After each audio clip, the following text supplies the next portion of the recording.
Guys, EFK here, and today I want to talk about Atari and how Atari has basically, in my opinion, they've defined the odds and they're on their way to making a huge comeback. Now, what do I mean by that?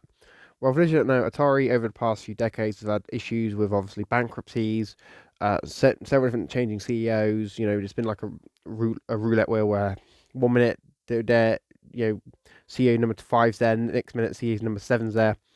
It's been a wild one. The VCS hasn't sold as well as they hoped, so Atari seems to have been in a bad position. But now, Atari seems to be in a position where they're making a huge comeback, and let me explain why. If you don't know, Atari obviously has released their Recharge series, and the Recharge series has been really successful. It's sold obviously thousands of copies. Atari has been working on new hardware for which is complementary to their VCS console, stuff like the My Arcade Game Station and Pocket Player. Atari has also been releasing new games like Akara, which have been really successful and really fun games. The Atari 50 collection came out, and it has now set a standard for retro game collections when it comes to obviously these compilations that other companies like Konami, Capcom, and whatnot need to take note from.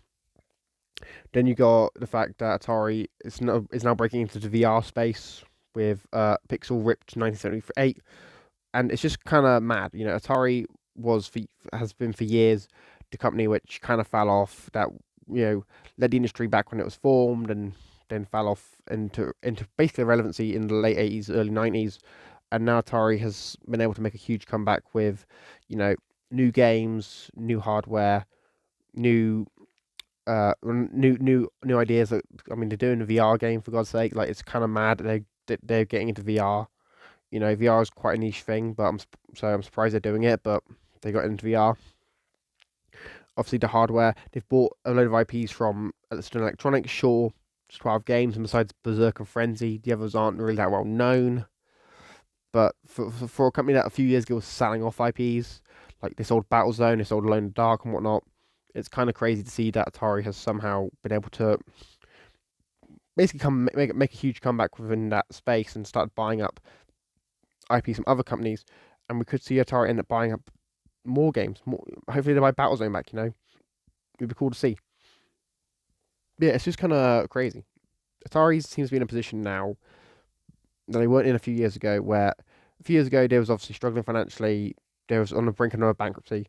Now they're still not doing the best financially. They're still losing money, but it seems that they are slowly pushing away from struggling for finances, and they seem to be diversifying their game portfolio in a way which obviously means they can bring in more revenue across many more platforms. They've also seemed to be focusing on new hardware, which is obviously cheaper hardware and obviously more. I don't know how to say it, budget friendly for people, so they could potentially sell more of. Obviously, just pushing into VR. They seem to be focused on using legacy IPs as well and bringing them back for people who are nostalgic. Personally, I can't wait to see them release obviously the Stone Arcade collections on hopefully the Stone Arcade collection. I hope they do that across like Steam, Xbox, Nintendo, whatever. Try and like boost the profile of those games. Atari's just having a renaissance. Atari's having a renaissance in a way which so many other companies have had a renaissance. Companies like Nintendo and Sega have had their renaissance. Now it's time for Atari to have theirs, and they seem to be having it. As someone who has a financial stake in Atari, I have an investment in Atari. It makes sense that, for me at least, to obviously acknowledge that Atari seems to be pushing further and further into the game industry with more games, more hardware, and more variety in what they're doing. Atari's making a clear comeback, and it's great to see. Anyway, guys, let me know your thoughts about this in the comments down below. If you did, make sure to subscribe, like, share, comment, turn on notifications. I've been EFK, and I'm signing out. Peace.